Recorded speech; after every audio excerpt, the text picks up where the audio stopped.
¿Qué tal amigos? Les habla Manuel Maneiro Y Carlos Maneiro. Les damos la bienvenida a su canal Hablando de Finanzas. Esta semana les vamos a traer información súper interesante porque vamos a completar el programa de la semana pasada, donde pues hablamos de la máquina de la economía. Y esta parte 2 va a tratar de los ciclos económicos, cómo se dan, y de la productividad. ¿Cuáles son los temas que vamos a conversar hoy? Vamos a hablar sobre la productividad, qué es y por qué es importante. Vamos a hablar de los ciclos económicos. Les vamos a explicar cómo funcionan los ciclos de corto plazo y los de largo plazo. Vamos a hablar también de los problemas de la economía, las soluciones a estos problemas dejados por los ciclos económicos. Hay algunas consecuencias buenas y algunas consecuencias malas y se las vamos a explicar. Y por supuesto vamos a cerrar con las reglas de oro para entender la máquina de la economía, para poder protegernos en los valles del ciclo, que son las partes bajas del ciclo, que donde están las consecuencias económicas negativas, para poder proteger nuestra economía personal. Entonces, Carlos, cuéntanos hoy cómo vamos a avanzar. Perfecto. Sí, bueno, mira, el primer aspecto importante, como tú lo mencionas, es la productividad. ¿Ok?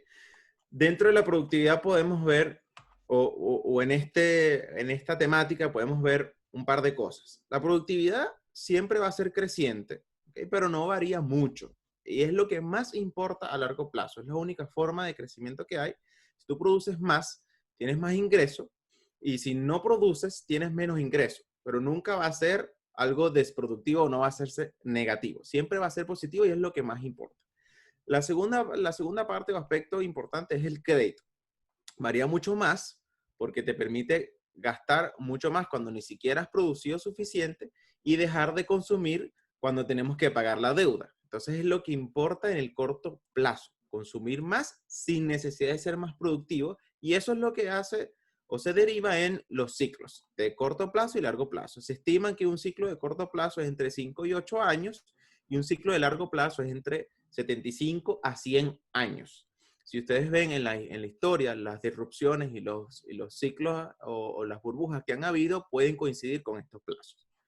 Un aspecto también importante es la deuda. Para poder comprar algo sin haberlo producido, tú tuviste que haber pedido prestado con el crédito. Y ese préstamo lo tienes que reponer al futuro, que es cuando se convierte en deuda. Lo hemos hablado en episodios anteriores. Por ende, si ayer pediste crédito para poder consumir más porque no tenías el efectivo, mañana vas a tener que desembolsar más dinero para repagar esa deuda, es decir, el capital más el interés, ¿ya?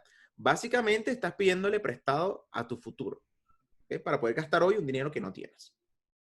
Y por último, está lo que es, o nosotros pudiésemos verlo como que el crédito malo o bueno, ¿ok? Puede ser un crédito malo cuando tú estás gastando o desembolsando en algo que es improductivo, ¿okay? Solamente vas a financiar consumo y nada de lo que gastes va a poder retornarte ese dinero. O puede ser bueno cuando es, como lo dice ahí, un costo. Cuando inviertes, por ejemplo, en algo que te produce más dinero, como abrir una tienda o comprarte un carro para hacer Uber, por ejemplo, o alquilarlo para hacer Uber. Entonces, el ciclo de corto plazo. Si la economía no va bien, se trata de incentivar el mercado bajando las tasas de interés. ¿Ok?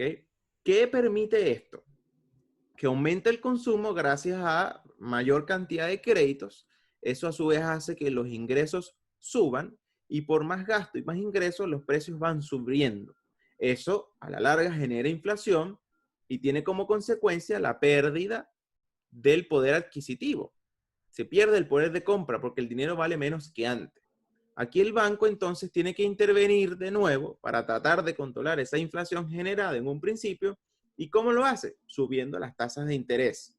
De esa manera, el crédito se vuelve más caro, la gente toma menos créditos y los que ya lo tomaron tienen que pagar más interés en el futuro, y para poder pagarlo tienen que sacar dinero de algún lado. Recortan sus gastos, de esa manera tienen dinero para pagarlos, y eso hace que también se consuma menos y se gaste menos.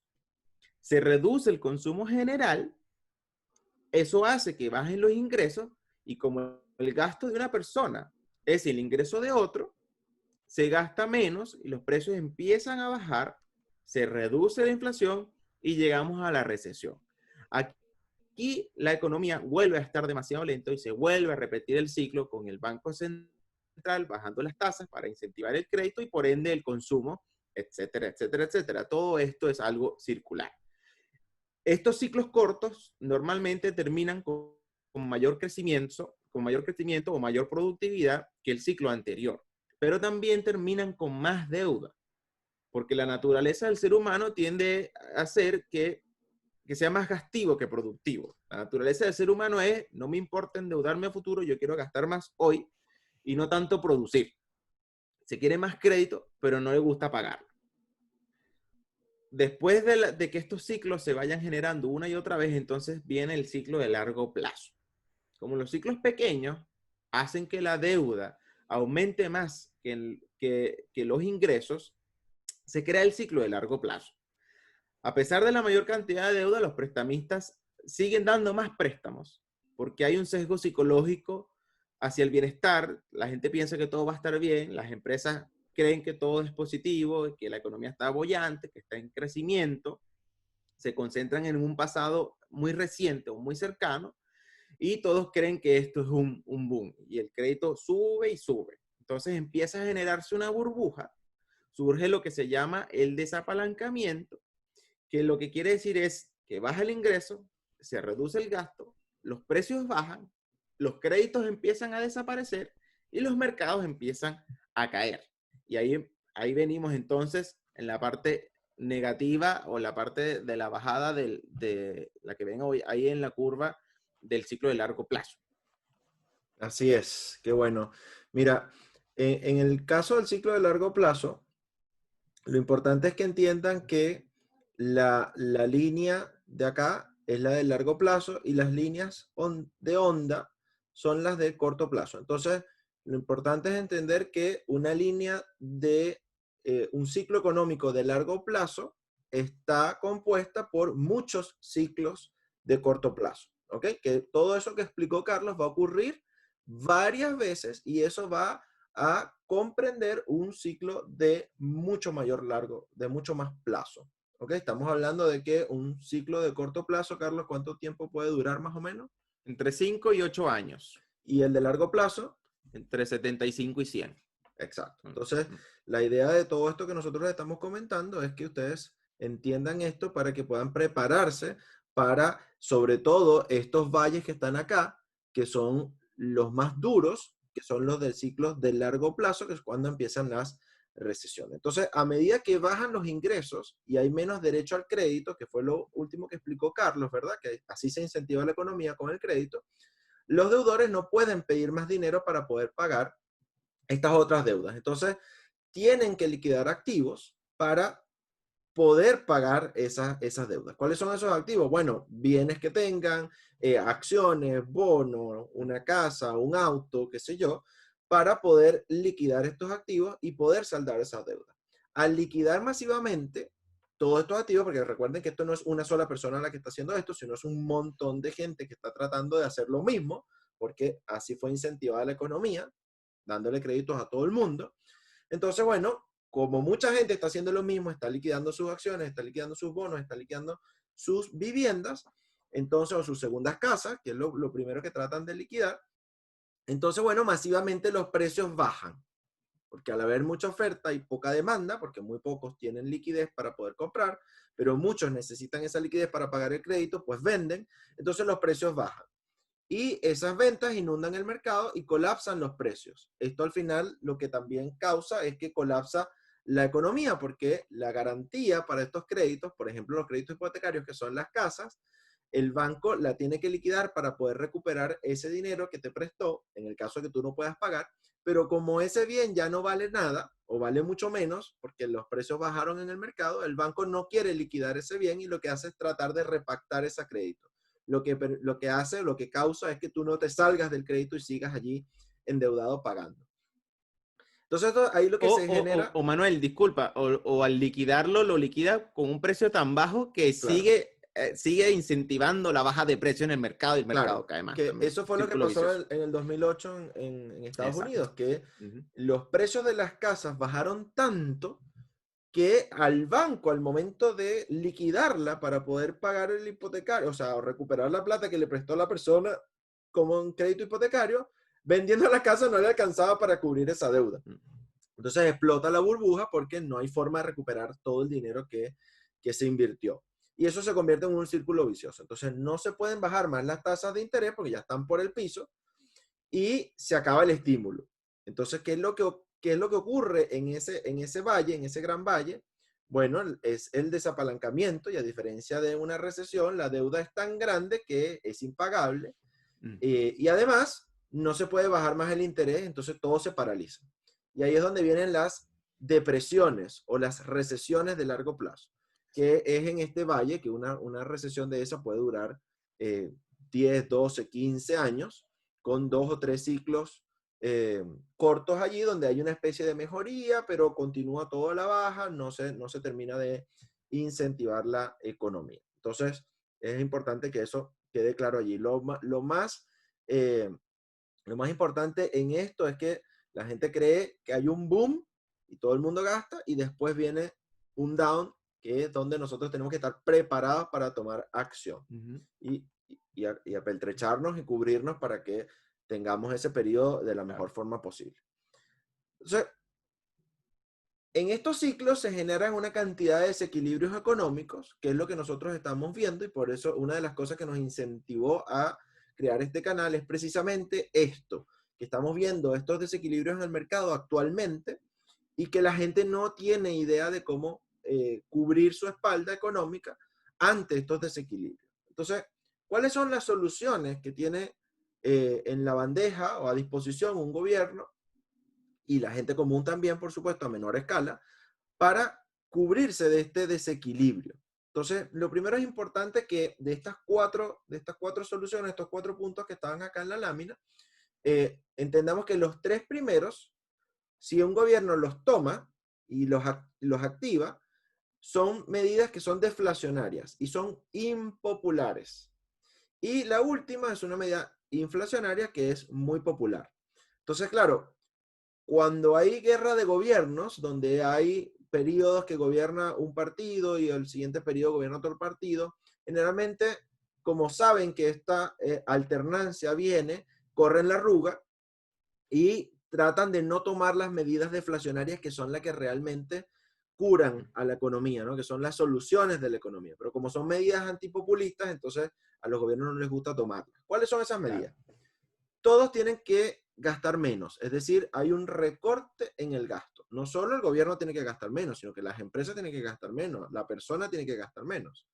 Al no haber crédito disponible, porque recuerden que Carlos dijo que al final del ciclo, eh, el banco tiene que recortar las tasas de interés para poder incentivar la economía y después las aumenta de nuevo para poder frenar el flujo de caja. Entonces, al no haber crédito, porque el Banco Central aumenta las tasas, pues no hay un consumo y se tiene que pagar esa deuda que estaba generada desde el inicio del ciclo, donde hay que pagar más interés. Entonces, el desembolso de dinero del bolsillo es mayor porque hay que cubrir lo prestado más el interés. Y eso es lo que, esa medida es poco populista porque impacta directamente en el bolsillo de la gente. Si yo te subo las tasas de interés, el crédito es más caro y tienes que pagarme más.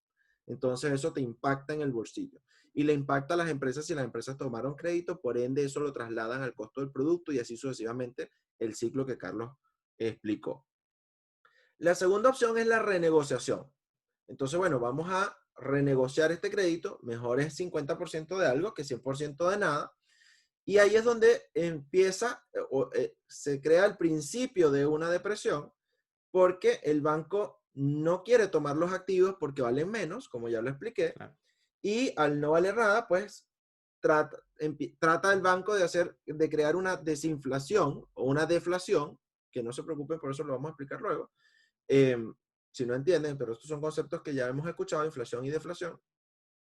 Y eso también es una medida impopular. ¿Por qué? Porque sigue pegándote directamente en tu bolsillo. Tú pierdes la capacidad de compra. a tu dinero valer menos, tú compras menos. ¿Ok?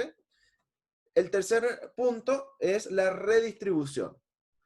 ¿Qué trata de hacer el gobierno en una redistribución de riqueza? Bueno, como hay mucho desempleo y la gente no tiene ahorros, entonces el gobierno necesita gastar más para poder ayudar a esa gente que no tiene ahorro y que está desempleada, porque esa gente tiene que comer y tiene que seguir viviendo. Entonces, el gobierno tiene un incentivo para cuidar a esta gente, por ende tiene que aumentar el gasto. Y al aumentar el gasto, lo hace a través de planes políticos. Pero si gasta mucho con la misma cantidad de impuestos, recuerden que los gobiernos, ya lo habíamos hablado antes, no producen mucho, sino que su dinero viene de los impuestos.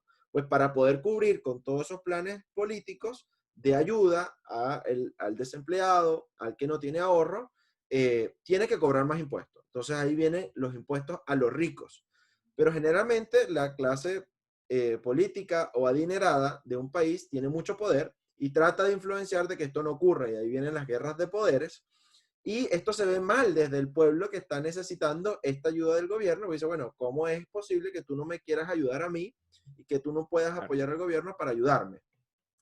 Y ahí Además, Manuel, perdona que te interrumpa, el impuesto se supone que es para los ricos, claro, pero al fin y al cabo las empresas tienen todos los medios legales y todos los beneficios legales y tributarios para tratar de no pagar tanto impuestos. Entonces, claro, ¿quién termina pagando ese aumento de impuestos? La clase media y la clase baja, que son los que terminan siendo más impactados en todo este problema. claro. Pero en el punto de la redistribución de la riqueza, para que funcione debería ser aumentar los impuestos a la clase productiva más rica, es decir, a la Claro, que le impactaría claro. menos ese gasto.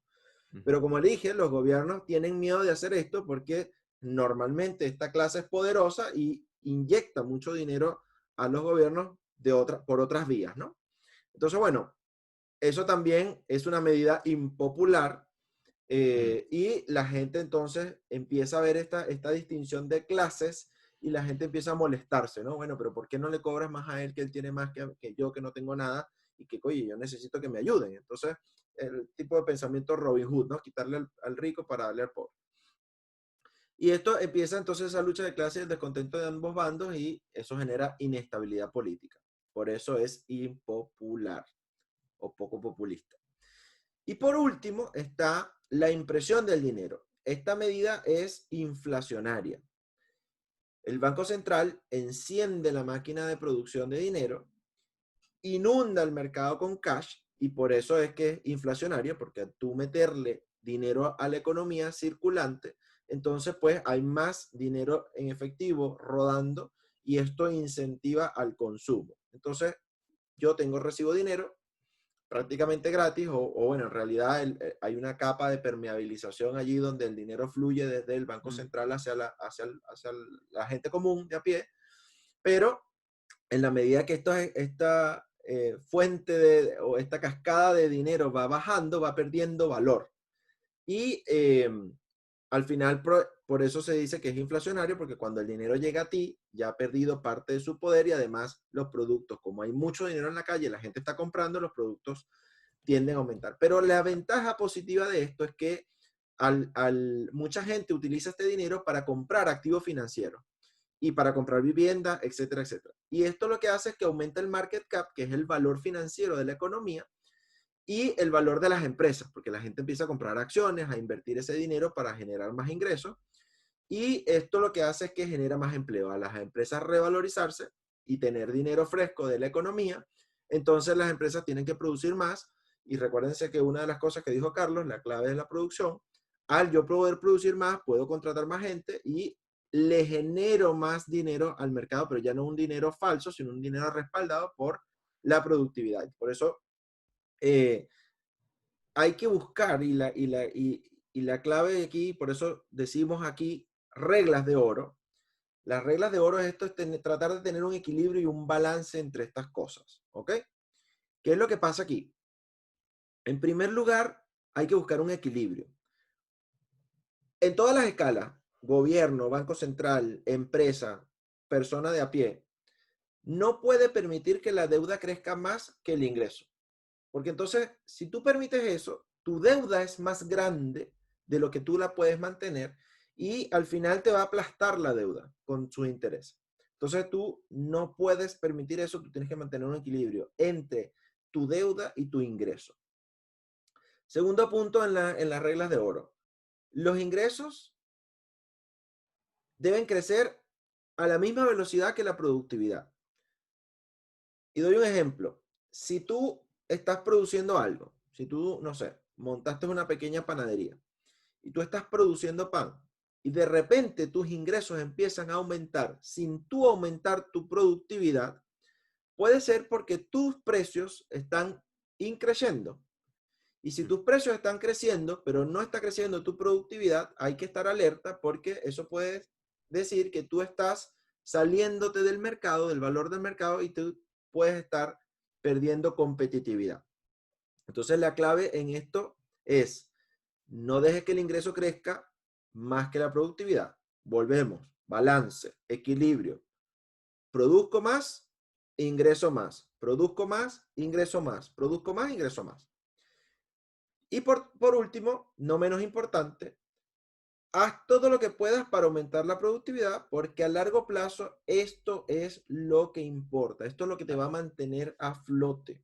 Esto es lo que va a permitir que tú agarres dinero de la economía real, sustentado, para que tu empresa crezca, para que tu economía familiar crezca, para que tenga bases sólidas. La mejor manera de tú poder mantener tu salud financiera en equilibrio es que tú comprendas cómo funciona esta máquina de la economía, del dinero, y tú puedas protegerte de ella. Todas estas cosas que nosotros hemos mencionado funcionan en todos los niveles de la escala. En lo macro, un gobierno, un banco central, y en lo micro, una persona que trabaja, que tiene su pequeña empresa, su pyme, y produce. ¿Ok? Así que eso es lo más importante de las reglas de oro. Perfecto, Manuel. No se olviden, señores, de estas reglas que, a pesar de que son conceptos macros, son las reglas que los dirigentes y los empresarios deberían tener en mente para que el sistema sea lo más eficiente y lo más sano posible. Y si ustedes, como parte del sistema, como individuos, como la parte micro de la economía, lo entienden, pueden hacer un mejor uso. Si llegan a ser dirigentes o empresarios, van a poder tener esto en mente y tratar de dirigir la economía de la mejor manera. Y si son simplemente partes del sistema, a la forma micro, van a poder tomar las medidas para respaldarse y para obviamente poder en los periodos de las vacas gordas tratar de reservar la mayor cantidad de dinero, ahorrar, invertir, y en las vacas flacas tener con qué paliar estas bajadas, ¿no? En nuestro próximo programa, nosotros vamos a estar hablando de la inflación, de la deflación y de otros conceptos que mencionamos en este video. Por lo tanto, van a poder hacer un poco más de clic con todo lo que hablamos ahora y con todos estos sistemas, ¿ok? Todo esto, estos tres programas, el que ya hablamos, este que estamos haciendo ahora y el próximo, están muy unidos, están muy correlacionados. Y para poder terminar el tema de la máquina de la economía y cerrar con broche de oro, vamos a tener una invitada especial que nos va a explicar las cosas relevantes de lo que es la inflación y la deflación, o entre otros conceptos, de lo que es la creación del dinero, por ejemplo, algo muy, muy importante.